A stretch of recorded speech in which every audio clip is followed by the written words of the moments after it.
ओझल हो जाए।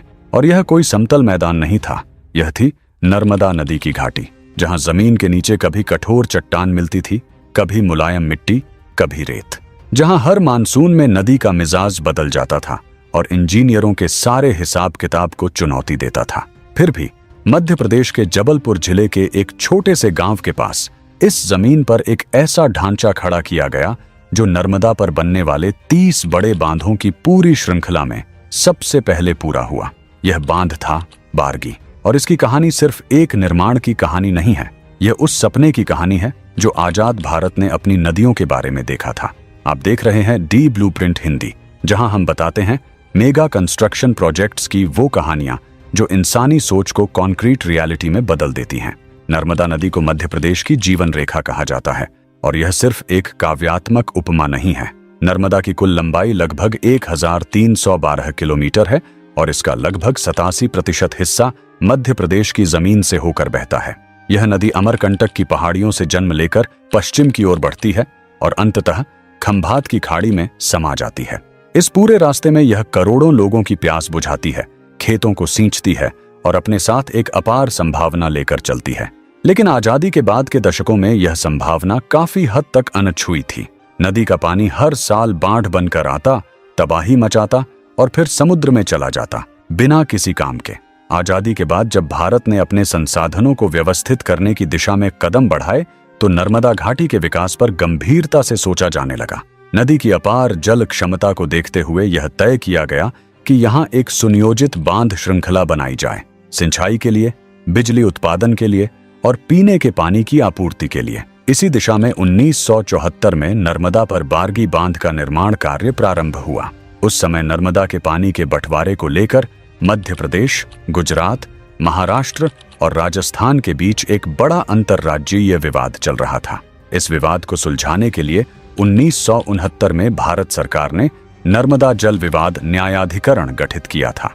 10 वर्षों की जांच पड़ताल के बाद दिसंबर 1979 में इस न्यायाधिकरण ने अपना अंतिम निर्णय सुनाया, जिसमें चारों राज्यों के बीच नर्मदा के जल का आवंटन तय हुआ और नर्मदा घाटी विकास परियोजना को एक मजबूत विधिक आधार मिला।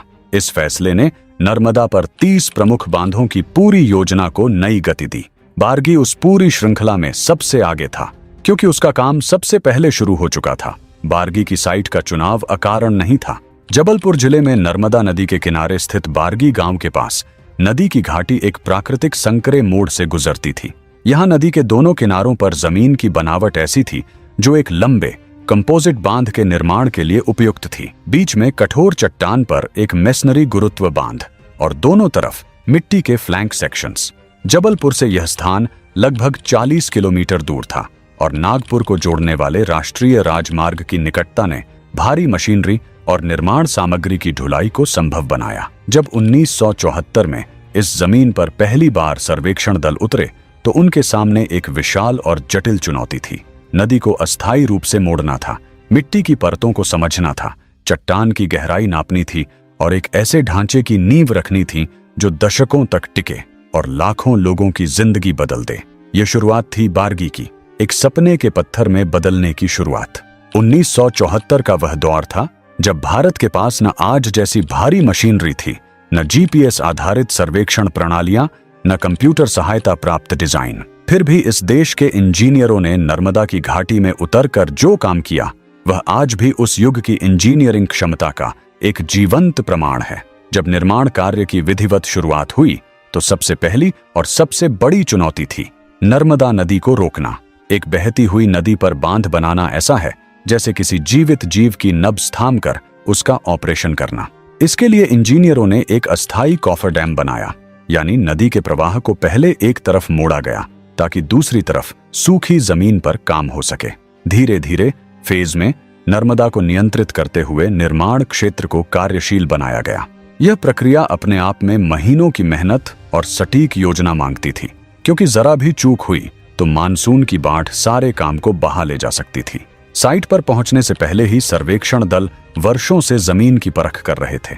बारगी के पास नर्मदा की घाटी में भूगर्भीय सर्वेक्षण में पता चला कि नदी के बीच का हिस्सा कठोर चट्टानी आधार पर टिका है।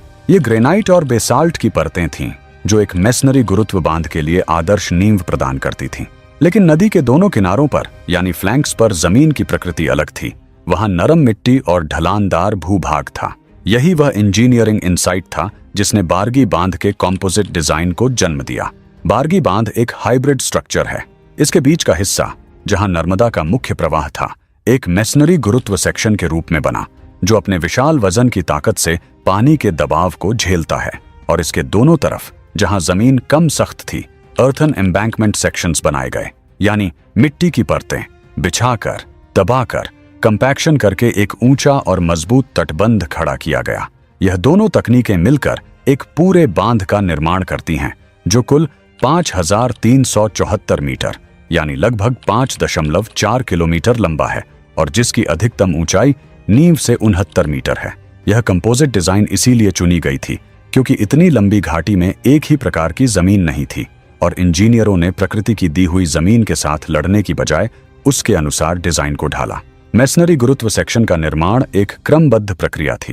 पहले नदी की तलहटी को गहराई तक खोदकर साफ किया गया, रॉक सरफेस को तैयार किया गया और फिर ग्राउट कर्टन डाली गई, यानी चट्टान की दरारों में सीमेंट का घोल इंजेक्ट किया गया ताकि पानी का रिसाव रोका जा सके। इसके बाद मेसनरी का काम शुरू हुआ।